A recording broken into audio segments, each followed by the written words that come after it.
इसमें पूछा गया है x minus 3/4 as rational number with numerator.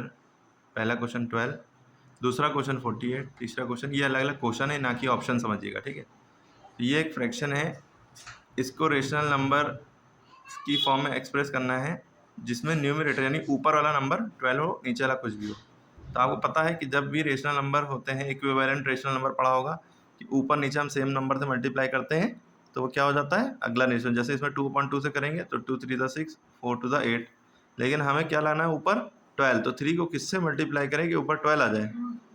3 4 12 है ना, 4, लेकिन हमें क्या है 12 प्लस का लाना है और यहाँ माइनस लगा है। तो अगर हम खाली 4 से मल्टीप्लाई करेंगे 3 4 12 आएगा माइनस का, लेकिन प्लस को 12 लाना है तो -4 से मल्टीप्लाई करेंगे तो -3 × -4, 3 4 12 माइनस माइनस प्लस। तो इसका मतलब ये है कि न्यूमरेटर यानी ऊपर वाला 12 है, नीचे वाला कुछ भी नहीं दिया है ना। तो मतलब इसका मतलब कुल मिला के क्वेश्चन के अकॉर्डिंग ये है कि भाई 3 का इक्विवेलेंट फ्रैक्शन नंबर निकालना है कि ऊपर वाला 12 आना चाहिए, ठीक है, और नीचे वाला कुछ भी है फ़र्क नहीं पड़ता। तो 3 को किससे मल्टीप्लाई किया गया होगा मन में? -4 से किया गया होगा। 3 4 12, तभी तो 12 आया और माइनस माइनस प्लस हो गया।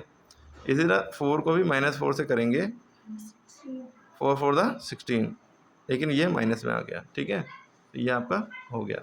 बस हमें न्यूमरेटर 12 लाना था, देखिए 12 आ गया। कैसे आया ये आपको आइडिया है, और इसमें जैसे आया उसी से नीचे को मल्टीप्लाई करें, ठीक है। इसका सेकेंड पार्ट देखिए, यही फ्रैक्शन है -3/4। आपकी न्यूमरेटर क्या लाना है? 48 लाना है। तो हम इसको किससे मल्टीप्लाई करेंगे?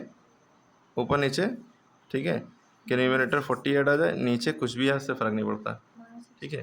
क्वेश्चन का मतलब समझिए कि न्यूमरेटर 48 आया, नहीं ऊपर 48। यही चीज़ यहाँ पर हमने ये ब्लैंक नहीं बनाइए, आप चाहे बनाइए, चाहे इस तरह से करिए, चाहे इस तरह से करिए, ठीक है। तो 3 को किससे मल्टीप्लाई किया गया होगा? 48 आ गया। तो अगर आपको नहीं समझ में आ रहा है तो 3 से इसी को डिवाइड कर लिए, 3 से 48 को डिवाइड कर लिए, आपको पता चल जाएगा कि किससे मल्टीप्लाई किया गया होगा।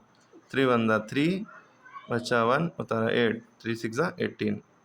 तो 3 को 16 से मल्टीप्लाई किया जाएगा, 3 16 48 या 16 3 48, आपने सुना ही होगा।